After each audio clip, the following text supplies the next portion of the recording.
રાહુલ ગાંધીના વિવાદિત નિવેદનો પર સાંસદ અનુરાગ ઠાકુરના પ્રહાર, લોકતંત્રની હત્યા કરવાનું કોંગ્રેસે કર્યું છે। કટોકટી લાદીને બંધારણનું ગળું દબાવવાનો થયો હતો પ્રયાસ। ઇન્દિરા ગાંધીના સમયથી કોંગ્રેસનું કામ લોકતંત્રની હત્યા હોવાનો આરોપ લગાવ્યો અનુરાગ ઠાકુરે।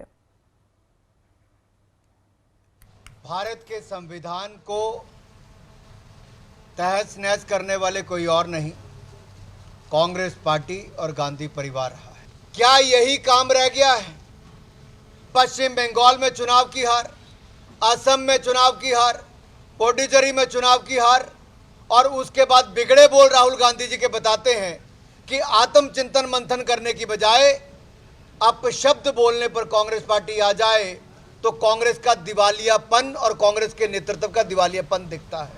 कभी ईवीएम पे ठीकरा, कभी इलेक्शन कमीशन पे ठीकरा, कभी जनता पे ठीकरा फोड़ना, अब देश के प्रधानमंत्री को अपशब्द बोलना, आरएसएस को अपशब्द बोलना, ये मोदी जी की लोकप्रियता से घबराते भी हैं, चिढ़ते भी हैं, और इतने हलकों का उपयोग ये उनकी अपब्रिंगिंग, परवरिश पर भी प्रश्न चिन्ह खड़ा करता है।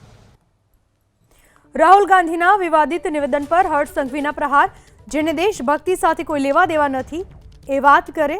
રાહુલ ગાંધીએ મોદી શાહ વિરુદ્ધ કરી વિવાદિત ટિપ્પણી। હવે રાહુલ ગાંધીને ને સંવિધાનને શું લેવા દેવા? હાથમાં ચોપડી લઈ લઈને ફોટાઓ પડાવવા સિવાય સંવિધાનના કોઈ એક પાનાનો કોઈ પ્રશ્ન પૂછી લેશો તો બધી પોલ ખુલી જશે।